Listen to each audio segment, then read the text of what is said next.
हरे कृष्णा। आप सभी को उत्पन्ना एकादशी की बहुत शुभकामनाएं। भगवान श्री हरि के दिव्य तेज से आज के दिन ही एकादशी तिथि का प्राकट्य हुआ था। मार्गशीर्ष मास के कृष्ण पक्ष में यह एकादशी आती है। यह एकादशी सभी एकादशियों में महत्वपूर्ण है। चलिए उत्पन्ना एकादशी की कथा का श्रवण करते हैं। एक समय अर्जुन ने श्री हरि जी से पूछा कि हे प्रभु, एकादशी व्रत की क्या महिमा है, इस व्रत को करने से क्या फल मिलता है और इसकी विधि क्या है। कृष्ण जी ने कहा कि हे पार्थ, तुम सबसे पहले उत्पन्ना एकादशी के बारे में सुनो। यह एकादशी मार्गशीर्ष मास के कृष्ण पक्ष में आती है। इस व्रत का पालन करते हुए भक्त को पूर्ण रूप से भगवान को स्वयं को समर्पित करना चाहिए और भक्ति भाव से व्रत का पालन करना चाहिए।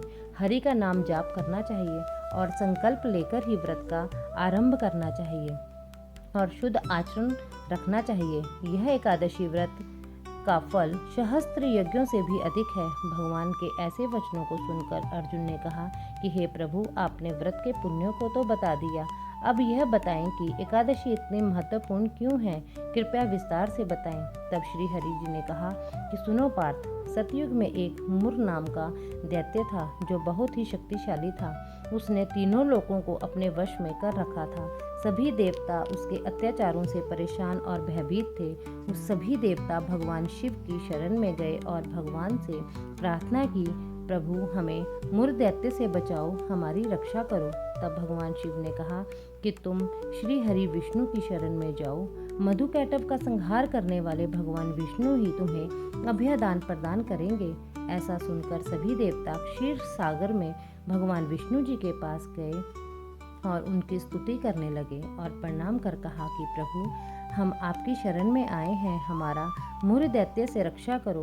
उसने तीनों लोकों पर अपना आधिपत्य जमा लिया है।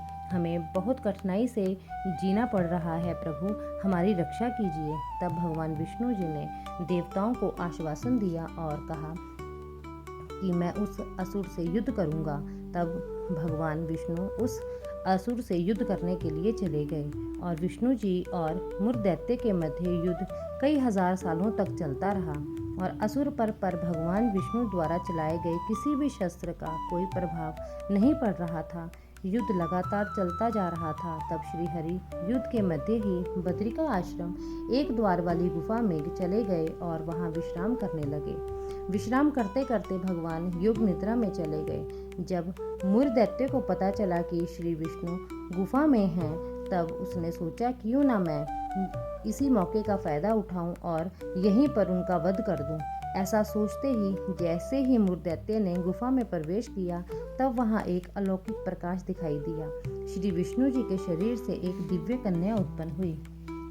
उस कन्या ने मुर दैत्य को देखकर क्रोध में आकर युद्ध के लिए मुर दैत्य को ललकारा और उसी क्षण उसे अपने तेज से भस्म कर दिया। तब श्री हरि जागे तो उन्होंने कन्या को देखा और मुर दैत्य को मृत देखा और पूछा कि हे देवी, तुम कौन हो, दैत्य का वध किसने किया। तब कन्या ने कहा कि हे प्रभु, मैं आपकी ही शक्ति हूँ और आपका कार्य सिद्ध करने के लिए ही आपसे उत्पन्न हुई हूँ। श्री हरि प्रसन्न हुए और कहा कि हे देवी, आज तुमने इस दैत्य का वध कर सभी देवताओं के कष्टों को हरा है और तुम मेरे ही अंश से उत्पन्न हुई हो, इसलिए तुम्हारा नाम उत्पन्ना एकादशी होगा और सभी एकादशियों में प्रथम और श्रेष्ठ कहलाओगी।